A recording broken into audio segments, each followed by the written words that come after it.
Hi and welcome to another edition of winemastery.co.uk. We're here to tell you all about wine and hopefully help you find the wine or the wines that you will absolutely love. There's a wine out there for everybody.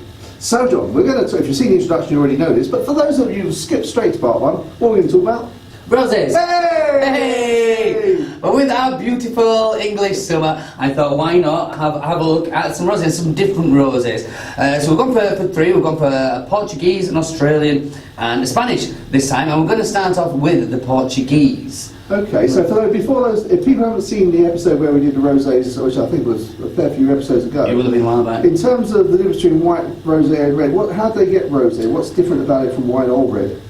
Basically, rosé is made very similar to the way they would make it. It's to make a white wine. Obviously, you can, if you squeeze a white grape and a red grape, the same colour juice comes out. So to make like a red wine, you would squeeze the grape, so you've got the juice. I mean, this is very, very basic, but you've got the juice, you've got the grape skins, and you'd leave them together. So it imparts the kind of colour into the juice. And that's where the tannins come from as well, that dry edge, which you find more so in a red wine. But then to make your rosé, obviously they just squeeze the grape juice, so you got your juice and your skin, and they leave it on just for a short amount of time. So it just gives it like a lovely little pink hue. Oh, a pink hue. Hue. And presumably does have an effect on the taste slightly. It can do, yes. It can make it a little bit, well, it should give it more body than a white, but then that's not entirely true because you're looking at, you know, some of these heavily oaked Chardonnays can well outweigh a rosé. But it is quite interesting. It does lend it a little bit extra than you'd usually find in most of your whites, yeah. So this would be if someone does like red wines and it's hot and they prefer something a little bit lighter, then they sort of migrate to the rosé. Definitely. But again, it's looking at the different grapes as well, because obviously different grapes make bigger wines or bigger rosés or more fruity rosés. It's like all wine drinking. It can be a bit of a minefield again. It's just finding the right one for yourself to see what you fancy. But yeah, generally if you are a red drinker and you want something in the summer, you can pick up some quite nice big rosés as well, which will quench your thirst and still have a nice bit of flavour in there. Excellent. Okay, well, we'll get on with the first one. Let's get on with the first one. So as I said, our first one is a Portuguese. That's for you, sir. Thank you very much, sir. Now I'm just going to have to read the grapes of this because I can't. Because this is. I think we've had this in white, haven't we? The Aragonez. Yes, I believe we have. No. That was well done. Aragonez and Touriga Nacional. Yeah, Nacional. Yeah, I think so. Yeah, we'll go with that. 2014. Right. Oh. So the colour is rosé. It is rosé, but you describe that more because it's more a kind of salmon colour. Yeah. It's an odd kind of pink. Yeah. And quite light. Yeah, more sort of cooked salmon rather than smoked cat salmon. I'd go with that. Yeah. Hey, that's not too bad. Hey. I'll look at smoke somewhat until for later. Yeah, but no. So that from that you should be able to. It does look quite light. I mean, you can't always say by the colour what it should be like, but it should give you an idea. Okay. But from there, it's tad fizzy then. Yeah, I have noticed a few bubbles. Okay. Well, compared to the Albarino we were tasting in the last episode, that's very light on the nose, isn't it? It is very light. There's nowhere near the same amount of... no, it's a struggle to actually pull anything from that. In terms of what taste it is, yeah. I mean, it smells reasonably crisp. Yeah. Clean. And if a wine can smell clean. Clean, it smells clean and fresh, but that's all. I'm not getting any fruit, and to pick anything, you're having to get right in there. So that's a bit... Okay, but as we know, as we've discovered before, the nose always doesn't necessarily translate into the taste, does it? That's right, so let's give it a go. Let's give it a go.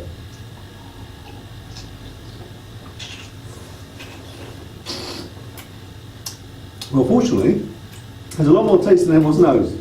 Definitely a lot more taste there, but still it's quite an unusual one, that. I was thinking if you blindfolded me and said this was white wine, I probably wouldn't have argued, I would have accepted. Yeah, I'll give you that. I think it has almost the characteristics of the stereotypical. Like usually a lot in the rosés, you're nearly guaranteed to have that kind of nice red berry fruit in there and something to chew on or to get into. This is quite more kind of a melony flavour. That's Well, I would associate that much more with white wines. Yeah. So I can understand where you're coming from there. Oh, it's still a very refreshing drink. It's a refreshing drink, but it's not much to it. There's not that much. It's not very complex. It hasn't got a depth that we've tasted recently. Perhaps that's a fair comparison. Depending on what you're looking for, depending, as we say, a lot of times it's a mood thing as well. So you could quite enjoy that if it is just you're looking for something very light and very easy, because that is very light and very easy. Yeah. Okay. You can slug away at it, but I mean, I don't think you're going to. Well, I personally, I'm not getting much from it, and that's the kind of a. But again, that's a style that I personally would not go for. And presumably, would it be quite light in alcohol content? I think it's a 12.5. Oh, is it? Yeah. Oh, that's. Yeah, 12.5. Oh, right, okay. So it's got a fair whack of alcohol in there. Yeah. I mean, and that's because it is dry, and because a lot of rosés have come full circle. A lot of people still think of rosés as those kind of horrible sweet things. I mean, White Zinfandel's been given a bad rap because everybody thinks that is really quite sweet. But a good tip for your wine drinking is just checking the alcohol content in there. The lower in alcohol it's going to be, the kind of sweeter it is, and that's because they've left a lot of the sugars in there, so it's not fermented off as such. So yeah, if you're looking at a rosé about 8 or 10%, then you're pretty much guaranteed a fairly sweet rosé. So depending on what you're looking for, of course. So we probably don't sell two maximum sweet rosés now, because it has gone full circle. Yeah, nobody's looking for those anymore. But that's one of these. Again, it's a good all-rounder. You can take this anywhere. You're not going to be massively disappointed. No. But for me, it just doesn't stand out in any way. Shape. No, as you say, it's a nice quaffable wine. Yeah. It's an everyday wine.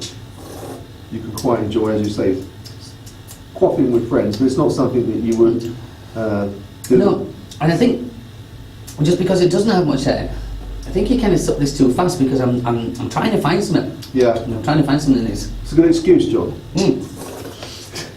I mean, I'm going to have to try another half bottle before. No, I mean, it's horses for courses kind of thing, that's what I'd say. Okay. So we've got a price there, John. Okay.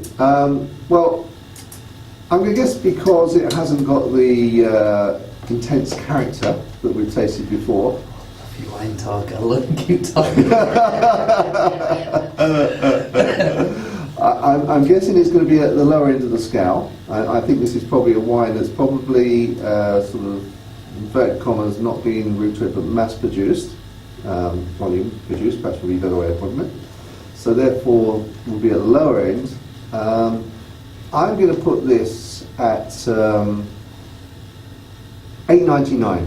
Oh, close, $9.99. Okay, well, That's not. I think you could. You always impress me when I love the breakdown. I love how you do that. I wish I could do that. You're gonna have to teach me. Well, you can't, can you? Because you know what the prices are, so it'd be very difficult for you to guess. True. Yes, you're gonna have to blind taste me again. Yeah, see what price you think it's worth. Well, I could do that. We've done a blind tasting with you, tasting to see. If you remember, we did a shot of independent retailer versus the supermarket retailers, where I mixed in two supermarkets and one from your stock, which you didn't know which one it was, and other than it being Salmon Blanc, I think. And you correctly tasted which was yours. Yes. Good. That was a lucky one. But maybe we could do one where we blind taste you, but this time I could bring in 3 wines.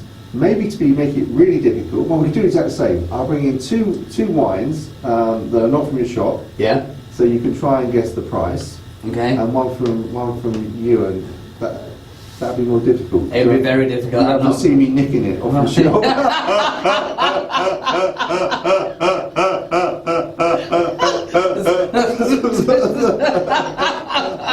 Well, I'm game to try that, but I'm not very good at that bit. But I'll give it a go with you. Okay, fine. We'll do that. That makes an episode. Okay. We'll see. So we're going to move on to part 2 and see if any of the other rosés have a deeper nose. Let's do it. Okay, we'll see you there.